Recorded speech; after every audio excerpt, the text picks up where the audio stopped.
Just, I mean, pretty straightforward question for you, but just kind of curious and what went into your decision to come back to North Carolina. And can you just kind of walk us through that, process and the ultimate decision that you ended up making? Yes, sir. So obviously with COVID and the craziness, obviously it was a different year for all of us.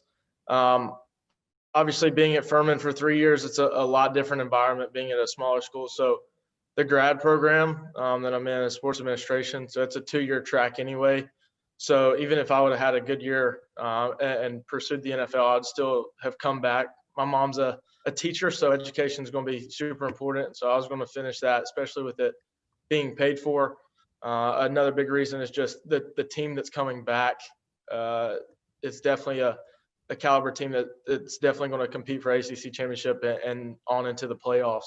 So just that and the group of guys that are here, the group of specialists. Obviously, we lost Cooper and Trevor, but just a core group of guys that are here made it easy to come back. Obviously, I didn't start the year the way that I wanted to, that I expected. You know, Coop and Trev did a great job, and I was just overthinking a little bit, playing for too much win. And I think the one at Virginia from 52 was my biggest miss by like 2 or 3 feet, but everything else was probably within a foot or 2 foot. But we finished the year strong in the last 10 to 12, and that was kind of the year that I expected to have the entire year. So kind of just building off of that into next year and looking forward to kind of just summing up and really contributing the special teams unit for this team, because I think we'll go a real long ways in the season and win a lot of games. Thanks, man.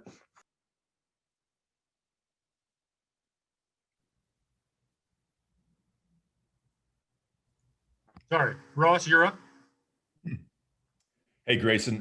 What stood out from playing at UNC, coming from Furman, obviously? Was there anything that really was shocking or different that really stood out that made an impression on you the last, 9 months or so? I think just the biggest impression I had was just the amount of people involved, but also the amount of people that truly cared.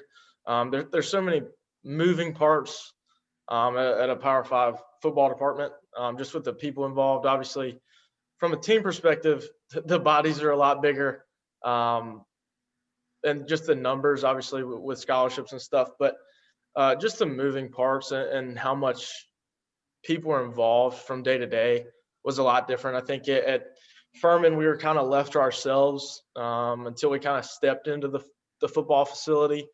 But here they're with us around the clock, just from just little things like nutritionists to the training table there. At Furman, we ate at the dining hall with all the other students, but here everything's kind of catered toward us.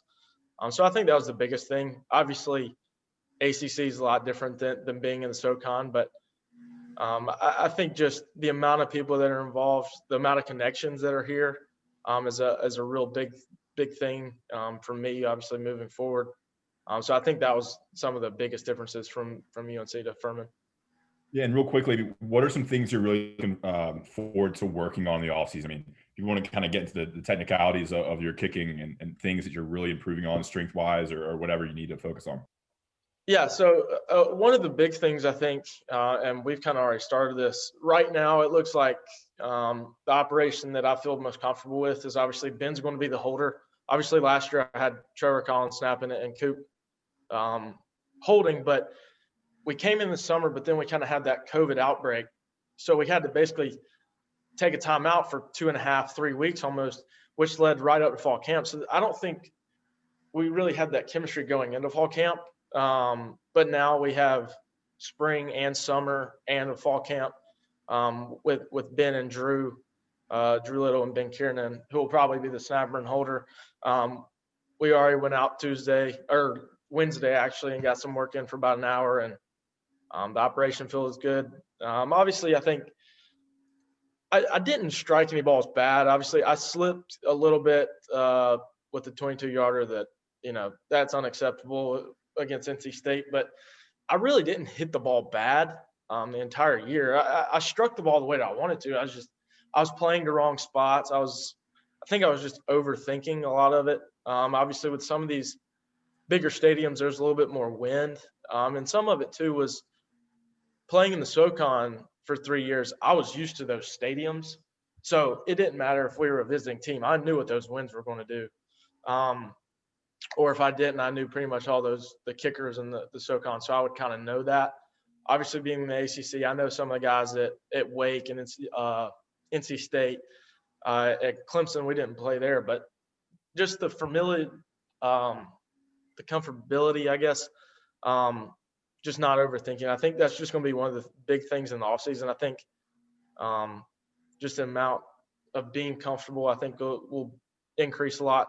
So I'm not really overthinking when I go out there this season. Great. Thank you. All right, Andrew Jones, you're up.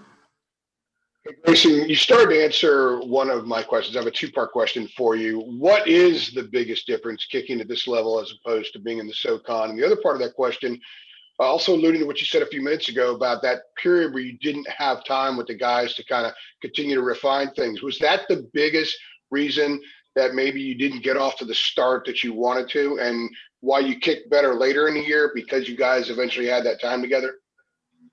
I think to answer your first question, obviously the stadiums are bigger. The uprights are still 18 and whatever feet. But obviously with bigger stadiums, there's just different things to look at, different points or eye targets, if you will, to play the ball.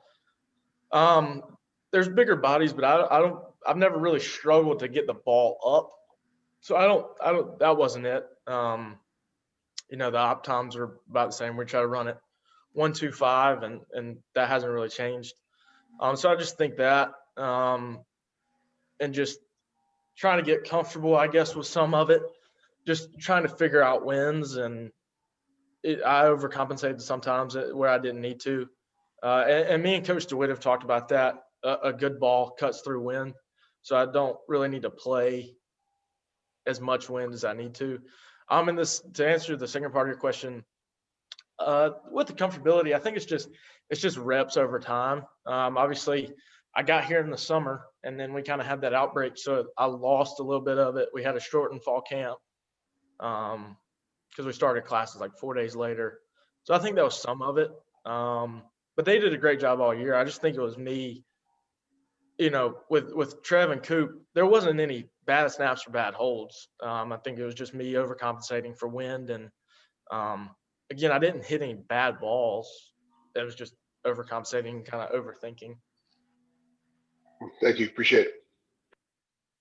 We got Greg Barnes. Hey, Grayson, you mentioned some of the challenges early in the year. I guess a couple weeks into the year, Mack Brown was asked about the field goal kicking position and if changes were warranted. And Mack was steadfast in his belief in you and never wavered in his support. Just curious if you heard that from him, and when you're coming from a different school, to have that type of support from the coaching staff, especially the head coach, what does that do for your confidence? It's huge. I didn't hear about it personally. My grandma actually she sent me the clip and my mom sent me the clip from the press conference. And I heard about him just saying it's a crazy year and he's going to stick with me. That was huge. At Furman, I had built that over 3 years to the point where, whether I was forcing the issue or not, if it was 4th and 3, I was going to make Coach Hendricks, who's the head coach at Furman, kind of pull me off the field, if you will. Because if it was anything less than 4th and 3, he was the offensive line coach. He was going to go for it, and I understood that. Anything outside of probably 4th and 3, I was already to the numbers by the time he had set field goal, just because they were confident in me. And so I think that was the biggest thing. But he was confident in me throughout the entire year, Coach Brown. And that was huge because obviously there's a lot of scrutiny. And I did not help with that, obviously, because I struggled at the beginning of the year. But, he believed in me because he saw me day in and day out and knew the quality of kicker I was, and just I was hitting the ball good. I was overplaying it. So I heard the clip where he was just saying him being a great coach, he is just aimed a little bit further right. And so that was huge. And he was consistent in what he was saying with me. It wasn't this kind of roller coaster of, well, I believe in you now, but I don't believe in you 2 days later. He was consistent, and he got me believing obviously my job is very important because the field goal unit, Coach Sherrills calls it team automatic, and that's what it should be. And that's and that should be the mantra is every time I go out there, it should be points on the board. And so just understanding that how crucial those points are in games. I mean, Florida State we lost by 3, Virginia, we lost by 3. So, and I missed field goals in both of those games. So just how crucial those points are. And just understanding that, he was consistent and kept my confidence up throughout the year. Great. Thank you. All right, last one for Grayson is Dina King. Go ahead, Dina. Hey, Grayson, just wondering what's your range where you feel comfortable, 50+ yards? Yes, ma'am. So I don't really know what the graphic was. I know when we play ESPN and ABC and stuff, they have that field goal on. In a game, normally I told them coming down the stretch, get to the 40-yard line. So that's 57 and in. I've hit from 60 in practice, but it's got to come out kind of a little bit lower. Obviously, with the bigger bodies here, that's important to kind of get the ball up. So I don't think I have to press anything until probably outside of 57. So I don't really have to change anything up past that.